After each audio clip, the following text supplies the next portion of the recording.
अच्छा, question number 10 में कह रहे हैं कि Aamir buys a camera for $250 and sells it for $200. Calculate his percentage loss. तो लॉस निकालने के लिए, परसेंटेज लॉस निकालने के लिए हमने लॉस को उसकी ओरिजिनल प्राइस से या उसकी कॉस्ट प्राइस से डिवाइड करना था।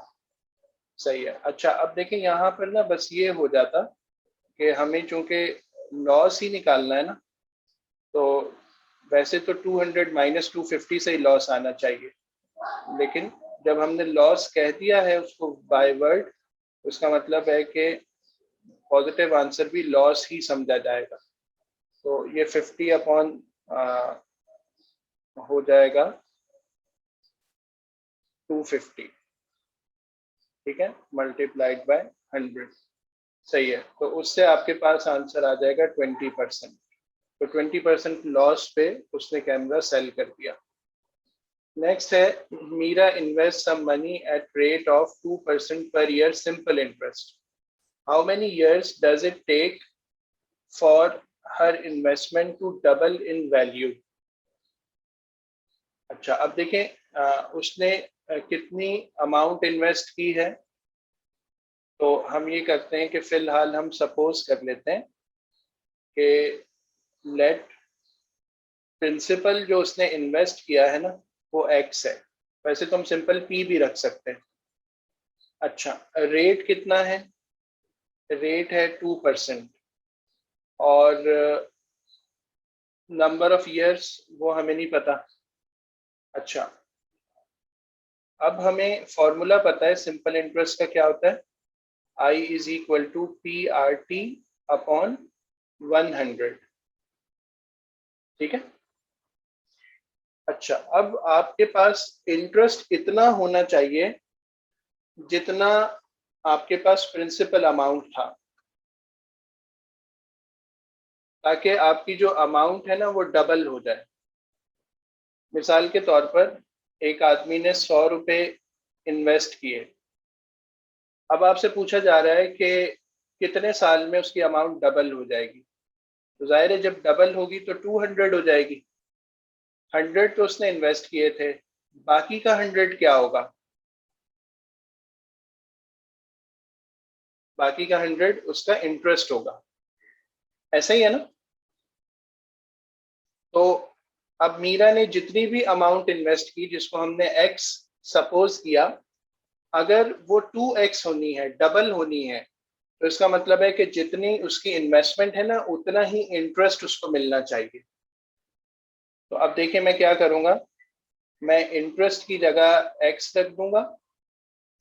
प्रिंसिपल जो इन्वेस्ट हुआ वो भी x था, रेट था 2, नंबर ऑफ ईयर्स हम फाइंड करेंगे, तो मैं यहाँ लिख देता हूँ t हम फाइंड करेंगे अपॉन 100। तो t के लिए रिलेशन बनेगा x multiplied by 100 divided by 2x।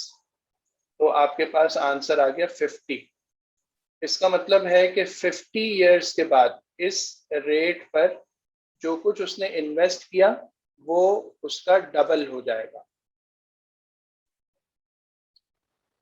अच्छा, 12C में हम ये करेंगे कि यहाँ पर 3 चीजें मल्टीप्लाई हो रही है ना, और 2 बेसिस सेम है।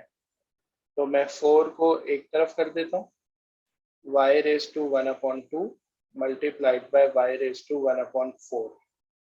अब जहां बेसिस सेम होती हैं वहां पर पावर्स क्या हो जाती हैं? ऐड हो जाती हैं। तो 1/2 प्लस 1/4। तो आपके पास एलसीएम आ जाएगा 4 का, तो 2 + 1, और फाइनली आपके पास आंसर आ जाएगा 4y, और y की पावर में हमने लिखा हुआ होगा 3/4। तो क्वेश्चन नंबर 14 में सबसे पहले आपको HCF निकालना था P और Q का, तो वो आपने निकाल लिया। ठीक है। Find the LCM of P and Q and 21। अब आपको नेक्स्ट ये करना है कि 3 नंबर्स का LCM निकालना है। Give your answer as the product of prime factors. ठीक है, देखें जब आपने इसको डिवाइड किया तो आपके पास फैक्टर्स क्या आए? 3 into 7 into 10 into 3 into 5 into 4।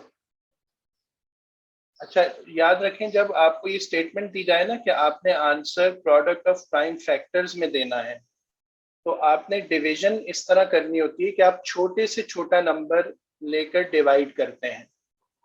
तो खैर है, अगर इस तरह भी हो गया तो हम ये करते हैं कि 3 को फर्दर नहीं चेंज कर सकते, 7 को नहीं कर सकते, 10 को कर सकते हैं। तो 10 की जगह मैं 2 into 5 लिखूंगा, फिर 3, फिर 5 और फिर इस 4 को दोबारा हम चेंज करेंगे 2 into 2 में।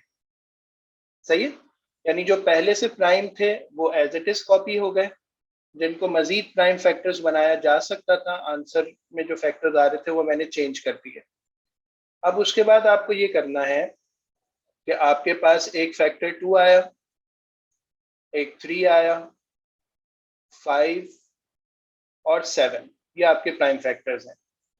2 इसमें 3 दफा अपीयर हुआ, तो मैं उसकी पावर क्या लगाऊंगा? 3। 3 कितनी दफा आया? 2 दफा, तो 3 स्क्वायर। 5 कितनी दफा आया? 2 दफा, 5 स्क्वायर। और 7 कितनी दफा आया? 7 सिर्फ एक दफा आया। ठीक है, तो ये जो आपने लिखी है ना फॉर्म, ये है एलसीएम, और एलसीएम है as the product of the prime factors. ठीक है, अब इसके बाद इसका पार्ट सी देख लेते हैं। ये कह रहे हैं कि find the smallest integer n such that p multiplied by n is a square number। तो p आपको क्या गिवन है? p आपको गिवन है 2 का क्यूब, आपको गिवन है 3, और आपको गिवन है 5 का स्क्वायर। अगर हमें इसे एक परफेक्ट स्क्वायर बनाना है तो पहला फैक्टर 2 क्यूब वो परफेक्ट स्क्वायर नहीं है। सही, तो उसकी पावर 3 है ना। हम ये करते हैं कि हम एक 2 और यहाँ पे लिख देते हैं, ताकि 2 क्यूब और 2 मिलके 2⁴ हो जाए, और 2⁴ पे जब स्क्वायर रूट अप्लाई होगा तो आपके पास स्क्वायर रूट इसकी पावर से कैंसिल हो जाएगा। फर्दर हमें एक 3 से भी मल्टीप्लाई करना होगा, एक 3 पहले से, एक 3 ये हो गया, तो ये दोनों मिलकर 3 स्क्वायर हो जाएंगे। 5 को किसी से मल्टीप्लाई करने की जरूरत होगी? नहीं होगी, क्योंकि 5 पे पहले से स्क्वायर लगा हुआ है, और आप जब इस पे स्क्वायर रूट लगाएंगे तो ये वैसे ही स्क्वायर रूट को कैंसिल करेगा। तो देखें, परफेक्ट स्क्वायर बनाने के लिए आपको 2 फैक्टर्स चाहिए, 2 into 3। इनका अगर आप प्रोडक्ट निकालेंगे तो वो 6 आ जाएगा। तो ये वो मिनिमम या लीस्ट नंबर होगा जिसको, जो हमें चाहिए होगा, ताकि हम इसको एक परफेक्ट स्क्वायर बना लें, स्क्वायर नंबर बना लें। तो ये देखें, 6 से मल्टीप्लाई हुआ और आपके पास वो परफेक्ट स्क्वायर बन गया। क्वेश्चन नंबर 17 में कह रहे हैं the diagram shows the lines x plus y equal to 8 और y is equal to 1/2x, x is equal to 0 जो कि y एक्सिस की लाइन है, y इज इक्वल टू 0 जो कि x एक्सिस की लाइन है। ठीक है, अच्छा अब देखें, ये आपकी लाइन हो गई एक्स एक्सिस वाली, उस पर मैं मार्क कर देता हूँ, ये y इज इक्वल टू 0 की लाइन है। y एक्सिस वाली जो लाइन है वो x इक्वल टू 0 की लाइन है। अच्छा, अब ये वाली जो लाइन है इसकी इक्वेशन क्या होगी?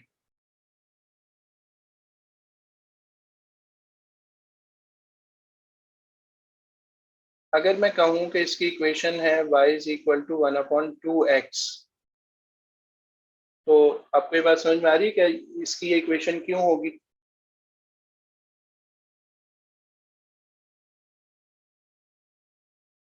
इस लाइन का y इंटरसेप्ट क्या है?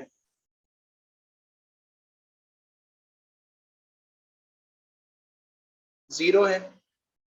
सही, तो y इंटरसेप्ट 0 होने की वजह से c की वैल्यू 0 है।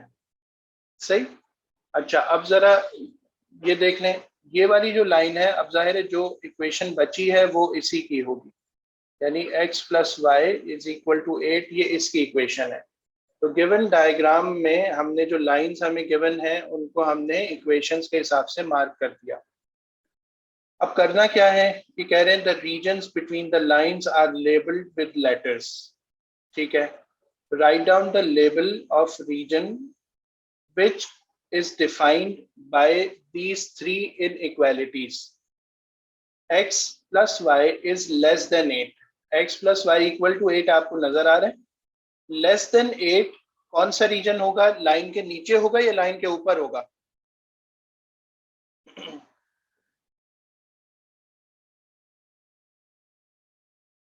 लेस देन 8 लाइन के नीचे का रीजन होगा या ऊपर वाला? सर लेस देन नीचे होगा। बिल्कुल बिल्कुल। तो अब आप देखें इसमें कौन कौन से लेटर्स आ रहे हैं? बी, एफ, जी, एच और डी। ठीक है, तो बी, एफ, जी, एच और डी, तो ये सारे लेबल इसके नीचे के हैं। अब मुझे नहीं पता हमने कोई एक लिखना है या सारे लिखते हैं, क्या ख्याल है आप इसमें? एंड के अंदर ना एक कॉमन रहेगा बस। नहीं जी वो तो एक बचेगा। अच्छा और अच्छा अच्छा, हाँ सारे लिखने पर इसका मतलब है। ठीक है ठीक है, बहुत मुनासिब है। अच्छा, अब है y लेस देन 1/2। अब इसमें कौन कौन से आ रहे हैं? जाहिर है ये भी y is equal to 1/2x के नीचे वाला रीजन होगा ना। तो इसमें आएंगे d, g, i, h और j। और तीसरा है y ग्रेटर देन 0, यानी x एक्सिस के ऊपर। तो उसके अंदर कौन कौन आएगा? ए बी, फिर इसी तरह ई एफ और फिर आएगा जी और आई, ठीक है। Right down the label of the region which is defined by these three inequalities. सही। अभी हमने जो रीजन्स लिखे हैं ना वो इंडिविजुअल के लिखे हैं, हर इनइक्वालिटी के अलग अलग लिखे हैं। अब हमें वो लेबल ऑफ द रीजन लिखना है जो कि तीनों इनइक्वालिटी से डिफाइन हो रहा है। सही, तो वो आप देख लें। हाँ, तीनों में क्या कॉमन आ रहा है? जो तीनों में कॉमन होगा ना वो आपका आंसर होगा। ये रीजन है जो तीनों इनइक्वालिटीज में कॉमन है। जी फजल भाई कुछ पूछना है आप? नहीं सर, शुक्रिया, आपने वो गाइड कर दिया। सही है। अच्छा, अब कह रहे हैं कि write down all the inequalities which define region E. एक रीजन आपको नजर आ रहा है, सारी इनइक्वालिटीज लिखनी है जिससे ये डिफाइन हो रहा है। तो हम एक एक करके देखते हैं। अगर हम एक्स एक्सिस के लिहाज से देखें y इज इक्वल टू 0, तो ये रीजन ई उसके अबव है या बिलो है?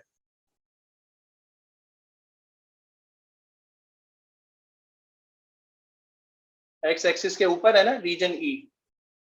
तो हम इनइक्वालिटी क्या बनाएंगे एक्स एक्सिस के लिए? y greater than 0। और अगर ये बिलो होता तो y लेस देन 0 हो जाता। अब y एक्सिस को देखें, y एक्सिस की इक्वेशन है x इज इक्वल टू 0। ये रीजन ई उसके राइट पर है या लेफ्ट पर है? जाहिर है राइट पर है। तो राइट वाला जो रीजन होता है वो ग्रेटर देन 0 होता है ना, पॉजिटिव होता है। तो ये दूसरी इनइक्वालिटी हो गई। अब आप x plus y equal to 8 वाली लाइन के लिहाज से रीजन ई को देखें, ये उसके अबव है या बिलो है? अबव है। तो अबव के लिए हम कौन सा सिंबल लगाएंगे, लेस देन या ग्रेटर देन? Greater than. ठीक है, ये हो गया। और last y is equal to 1/2x, again ये उसके भी अबव है। तो y will be greater than 1/2x। ये चार इनइक्वालिटीज हैं जिससे आपका ये वाला जो रीजन ई से रिप्रेजेंट हो रहा है ना वो शो हो जाएगा। सही, तरीका यही होता है कि आप एक एक लाइन के लिहाज से, इक्वेशन के लिहाज से उस रीजन को देख के उसकी इनइक्वालिटीज बनाते रहते हैं। वो फिर आप यहाँ आंसर स्पेस में लिख देंगे तो आपका ये क्वेश्चन कंप्लीट हो जाएगा। तो क्वेश्चन नंबर 18 में कह रहे हैं the masses of 120 cereal packs were measured. The results are summarized in the cumulative frequency diagram. Cumulative frequency आपको नजर आ रही है और मास इन ग्राम्स आपको एक्स एक्सिस पे नजर आ रहा है. Use the diagram to estimate the median. अच्छा, अब देखें 120 है ना, तो आपका मीडियन कहाँ मिलता है आपको? आपको मिलता है 50% ऑफ फ्रीक्वेंसी पे, क्यूमुलेटिव फ्रीक्वेंसी भी कह सकते हैं. तो 120 का 50% क्या होगा? 60 होगा. अब आपको करना ये है कि आपने 60 को लाकर एक्स एक्सिस से मिलाना है. तो अगर आप गौर से देखें तो ये डायरेक्ट 501 पे आके मिल रहा है. ठीक है, तो इस तरह से इसका आंसर 501 हो गया. फिर ये कह रहे हैं इंटर क्वार्टाइल रेंज भी बताते हैं. तो इंटर क्वार्टाइल रेंज के लिए आपको लोअर क्वार्टाइल लेना होता है जिसको हम Q1 कहते हैं और वो 25% पे मिलता है. तो 25% पे आपको 30 वाला पॉइंट लेना होगा और आपको अपर क्वार्टाइल Q3 लेना होगा, वो 75 में मिलता है. उसके लिए आपको 90 के अगेंस्ट में वैल्यू देखनी होगी. तो 30 के अगेंस्ट में जब हमने वैल्यू देखी तो देखें 30 जो है ना वो ये होगा, यहाँ पर आया और इसको अब आप नीचे ले आए तो ये कितना बन रहा है? 500.2.4 500.4.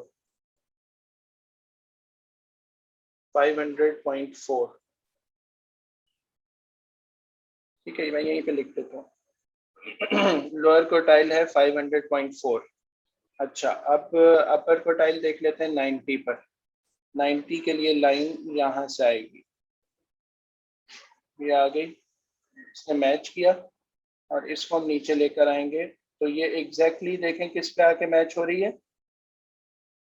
502 पर. ठीक है. अच्छा, इंटर क्वार्टाइल रेंज, उसके लिए हम क्या करेंगे? हम यहाँ पे लिख देता हूँ. इंटर क्वार्टाइल रेंज के लिए हम अपर क्वार्टाइल में से लोअर क्वार्टाइल को सब्ट्रैक्ट करेंगे. यानी 502 में से 500.4 को सब्ट्रैक्ट करेंगे तो आपके पास 1.6 आंसर आ जाएगा. सही.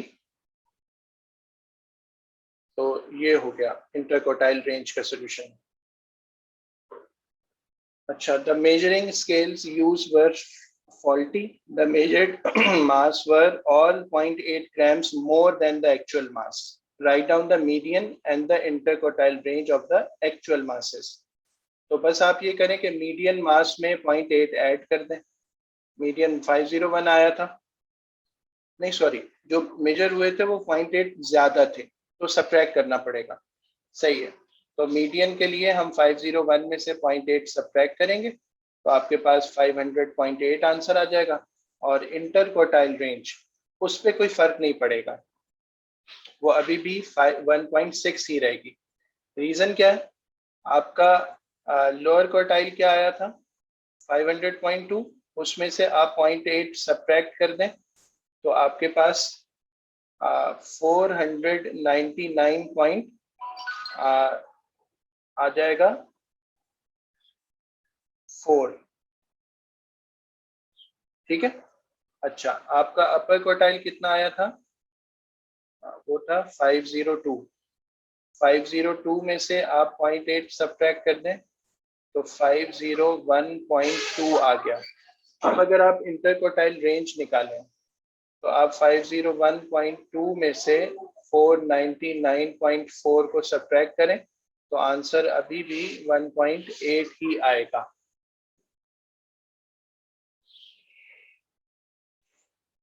नहीं सॉरी, 1.6 आएगा. 1.6 इसका आंसर होना चाहिए. ठीक है. तो इंटर क्वार्टाइल रेंज पे फर्क इसलिए नहीं पड़ेगा कि वो जो लोअर क्वार्टाइल और अपर क्वार्टाइल था ना वो दोनों ही चेंज हो रहे हैं. तो जब दोनों चेंज होते हैं तो फिर रेंज पे फर्क नहीं पड़ता. तो क्वेश्चन नंबर 19 में हमें एक फंक्शन गिवन है f(x) 5 - x/x.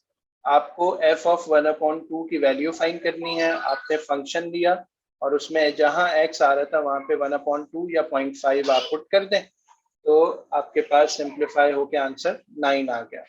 यहाँ पे हुआ बात। अच्छा, f इनवर्स ऑफ x हमें निकालना है। तो f इनवर्स ऑफ x निकालने के लिए सबसे पहले हम ये करते हैं कि हम अपना ओरिजिनल फंक्शन लिखते हैं और उसके बाद हम ये करते हैं कि f ऑफ x की जगह y लिख देते हैं। तो ये बन गया y is equal to 5 minus x upon x.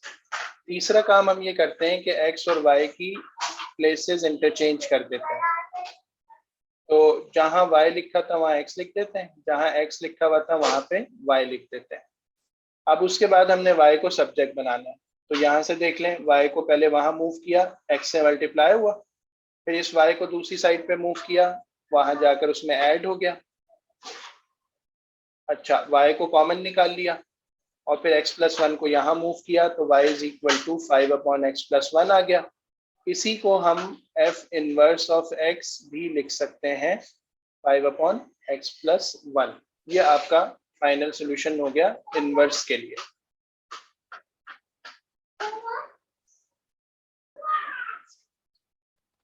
Question number 20 में कह रहे हैं the table shows the results when a dice is throne 300 times. Number on dice जाहिर है 1 से 6 तक होते हैं, फ्रीक्वेंसी उनकी हमें बताई भी है। तो अब कह रहे हैं the relative frequency of throwing a 4 is 0.2। तो 0.2 इसकी रिलेटिव फ्रीक्वेंसी है। हमें क्या करना है, find the value of p and the value of q। सही है। तो हम ये करेंगे कि इसकी रिलेटिव फ्रीक्वेंसी हमें गिवन है, सही है, 0.2 है, सही। तो अच्छा, असल में p को ना हम 4 से नहीं डिवाइड करेंगे, p को यानी इस फ्रीक्वेंसी को, इंडिविजुअल फ्रीक्वेंसी को हम टोटल फ्रीक्वेंसी यानी 300 से डिवाइड करेंगे। तो अब ये रिलेटिव फ्रीक्वेंसी होगी और ये बनेगा 0.2। तो यहाँ से आपको p पता चल जाएगा 0.2 मल्टीप्लाइड बाय 300।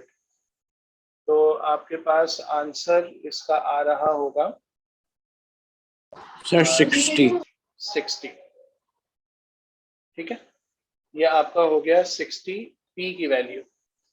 अच्छा, अब q की वैल्यू के लिए हम क्या करेंगे, हम सिंपली इन सब को ऐड करके ना 300 में से सब्ट्रैक्ट कर देते हैं।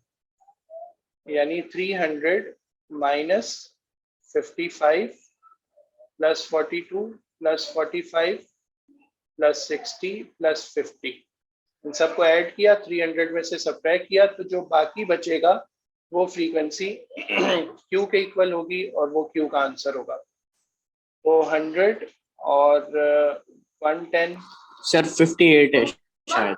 58 इसका आंसर आ जाएगा। ये आपका आंसर हो गया Q के लिए। ठीक है। अच्छा, अब ये बात आप लोग नोट कर लें अपने पास, जाहिर है आपने कोई नोटिंग के लिए चीज बनाई भी होगी कि रिलेटिव फ्रीक्वेंसी जो होती है ना, वो individual frequency divided by total frequency से हमें मिलती है।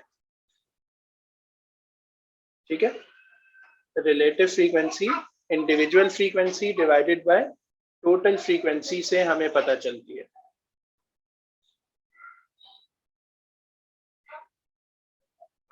ओके, अच्छा जी, उसके बाद है how many times would you expect a to throw a 2 when the dice is thrown 1000 times। सही। तो अब पहले तो आप ये देख रहे हैं कि 2 आने की रिलेटिव फ्रीक्वेंसी क्या बनेगी। 2 आने की फ्रीक्वेंसी है 42। रिलेटिव फ्रीक्वेंसी बनाने के लिए हम इसको 300 से डिवाइड कर देंगे, ये रिलेटिव फ्रीक्वेंसी होगी। और रिलेटिव फ्रीक्वेंसी जो है ना, वो एक तरह की आपकी प्रोबेबिलिटी ही होती है कि 2 आने की प्रोबेबिलिटी ये है। अच्छा, अब प्रोबेबिलिटी या रिलेटिव फ्रीक्वेंसी आपको पता चल गई। एक्सपेरिमेंट आपने रिपीट करना है 1000 टाइम्स, तो आप इसको 1000 से मल्टीप्लाई कर दें, तो आपके पास 3 1 जा 14, तो 140 टाइम्स आपके पास 2 आने की प्रोबेबिलिटी मौजूद होगी, या 140 फ्रीक्वेंसी होगी 2 आने की, अगर सेम डाइस आप यूज कर रहे हैं तो। ठीक है, यहाँ पे क्वेश्चन 20 कंप्लीट हो गया। क्वेश्चन 25 में in the diagram B is the midpoint of OD, OA is to AC is 1:3, OA is A, OB is B. Express as simply as possible in terms of A and or B. OC सही है। अब O से C तक आने के लिए आपको OA plus AC करना पड़ेगा। सिंस OA आपके पास A है तो AC 3A हो जाएगा, तो OC के लिए हम लिखेंगे it will be equal to OA plus AC। OA का मतलब A हो गया, AC का मतलब 3A हो गया, तो फाइनल आंसर आपके पास 4A आ गया। अच्छा, इसके बाद है CD। CD का मतलब होगा कि आपके पास आपको C से स्टार्ट करना है और D पे एंड करना है, तो मैं इसको लिखूंगा CO, C से हम O पर गए और O से हम आ गए D पर, सही। CO जो होगा वो OC का नेगेटिव होगा, यानी हम इसको लिखेंगे -4A, और OD जो है वो B प्लस B, क्योंकि B मिड पॉइंट है तो वो 2B होगा। तो इस तरह आपके पास आंसर 2B -4A या -4A प्लस 2B, कुछ भी हम लिख सकते हैं, वो इसका आंसर होगा, दोनों सही है। ओके, पार्ट बी में कह रहे हैं कि P is the point on CD where CP is 3/4 times CD। अच्छा, एक इंफॉर्मेशन ये हो गई, तो अगर ये 3/4 टाइम्स है तो हम CD की जगह आगे चल के वेक्टर भी लिख सकते हैं, उससे हमें फर्दर वो पता चल जाएगा। खैर, express AP as simply as possible. अच्छा जी, अब AP की बात हो रही है, तो AP का मतलब है आपने A से स्टार्ट करना है, P पे एंड करना है।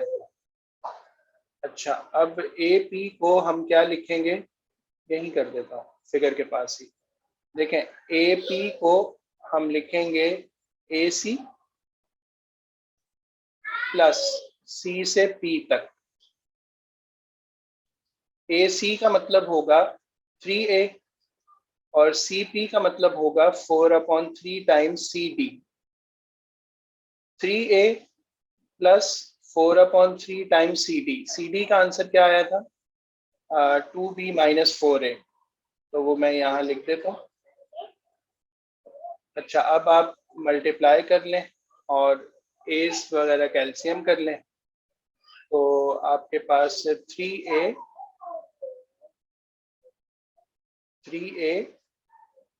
-16A/3 आ जाएगा और प्लस 8B/3 आ जाएगा। चलिए पूरा ही एलसीएम कर लेते हैं, क्योंकि वो 3 का ये बनेगा ना। 3 का एलसीएम हो गया 9A -16A प्लस 8B, तो फाइनल आंसर आपके पास बनेगा 1/3 टाइम्स 8B -7A। ये आपके पास AP का आंसर है, most simplified in terms of A and B।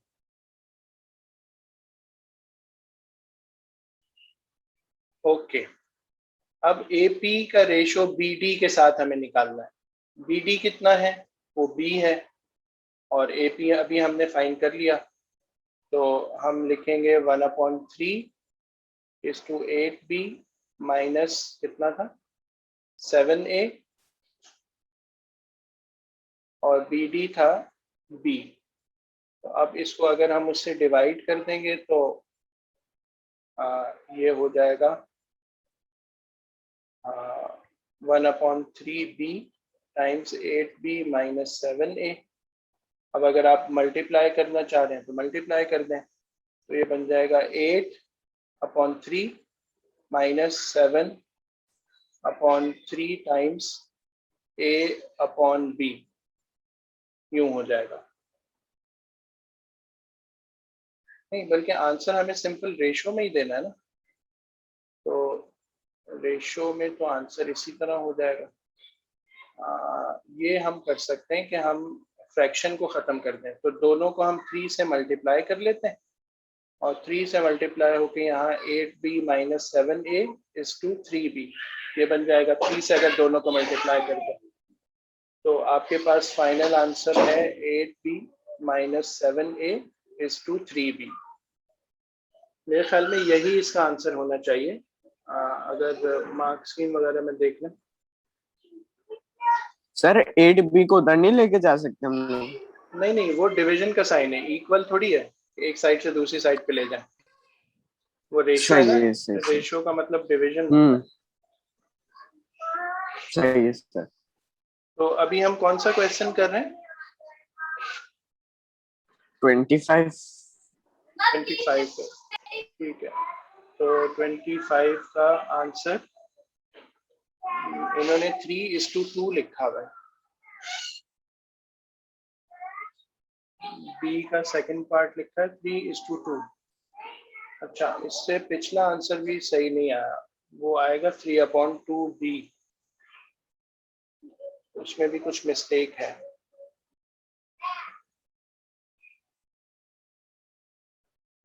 CD मैंने सही निकाला है, CD सही है, CD तो सही है। अच्छा, अब आपके पास 3A कहाँ से आएगा?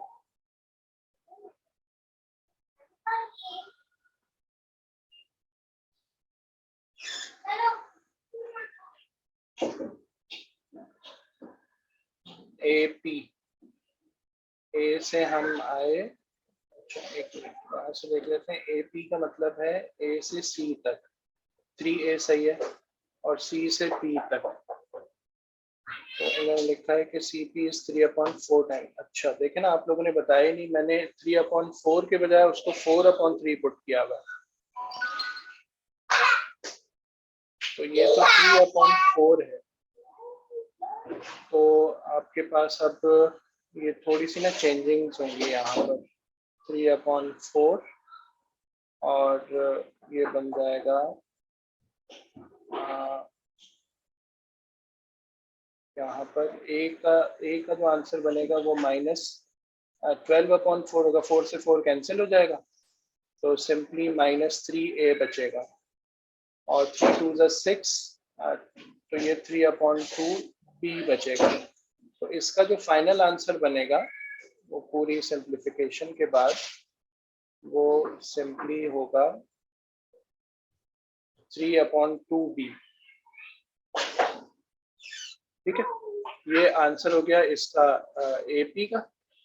अच्छा, फिर उसके बाद AP की जब हम BD के साथ रेशो लेंगे तो उसमें हम सिंपली लिखेंगे 3/2B। दोनों को हम 2 से मल्टीप्लाई कर देंगे ताकि यहाँ पे फ्रैक्शन को कैंसिल कर दें। तो यहाँ बचेगा 3B is to 2B, B से B कैंसिल हो जाएगा। तो फाइनल आंसर आपके पास यहाँ पर जो बच रहा होगा वो होगा 3:2। ये आपके पास फाइनल आंसर है। ओके, लास्ट में पूछ रहे हैं कि what special type of quadrilateral ABDP। अच्छा, ABDP, ये कौन से स्पेशल टाइप का क्वाड्रिलेटरल है? तो मेरे ख्याल में ये ट्रेपीजियम तो नहीं है, ट्रेपीजियम तो नहीं है। ये क्या कहलाएगा फिर? उसमें बस ये देखना पड़ेगा PD का आंसर क्या आ रहा है।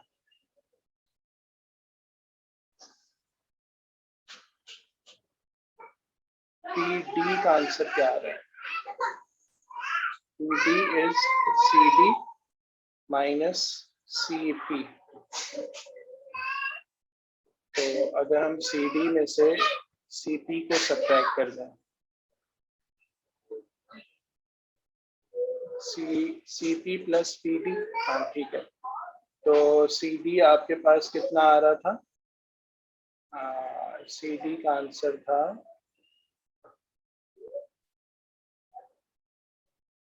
बल्कि ए पी और ओ डी पैरेलल है या नहीं? हाँ ये पैरेलल है, ठीक है। असल में यहाँ पर जो है ना ए पी और सी डी बी डी आपस में पैरेलल है।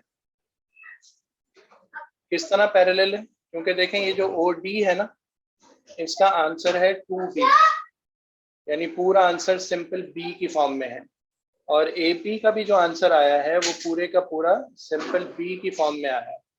इनके कोफिशिएंट्स का फर्क इस वजह से है कि इनके मैग्नीट्यूड्स डिफरेंट है, लेकिन डायरेक्शन दोनों की सेम है, इसलिए दोनों में सिर्फ बी आ रहा है। तो ये दो साइड्स पैरेलल हो गई, बाकी ओ ए और पी डी नॉन पैरेलल हो गई। तो हम कहेंगे कि ये जो फिगर है ये हमें ट्रेपीजियम गिवन है।